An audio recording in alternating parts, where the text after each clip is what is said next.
যে কোনো একটা মেয়ের নাম বলো। কেন? যে কোনো একটা মেয়ের নাম বলো না। কেন তুমি কি করবো? বলো না যে কোনো একটা মেয়ের নাম। আরে তাড়াতাড়ি বলো যে কোনো একটা মেয়ের নাম। মধু। হ্যাঁ? মধু মধু। মধুটাকে।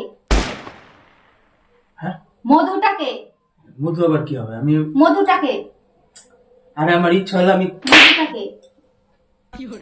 আরে আমার ইচ্ছা হলো আমি কইলাম না মধুটাকে। তুমি দাঁড়াও, আমার ছাড়ো আমার ছাড়ো ছাড়ো আমি ছাড়ো আমি ছাড়ো মধুটাকে। আর ছাড়ো ছাড়ো আমার কথাটা শোনো তুমি ছাড়ো, আমি বলি। আমার নাম বললি না কেন? তুমি প্রথমে কি আমার নাম বললি না কেন? তুমি প্রথমে কি বললা? মধুটাকে। তুমি প্রথমে আরে বাবা রে। প্রথমে বলেছি যে কোনো একটা মেয়ের নাম নিতে, আমি মেয়ে না? মধুটাকে। দাঁড়া আমার কথাটা আগে শোনো। তুমি তুমি আমার এসে কি বললা? যে কোনো একটা মেয়ের নাম। আমি কে তাহলে? আমি মেয়ে না? আমার নাম কি? হ্যাঁ? আমার নাম কি? তোমার সুমন। না, সুষমা, সুধা। মধু মধু মধু মধু। নিজে নিজে কইলো, নিজে খেলাচ্ছে গেল। কেসটা কি?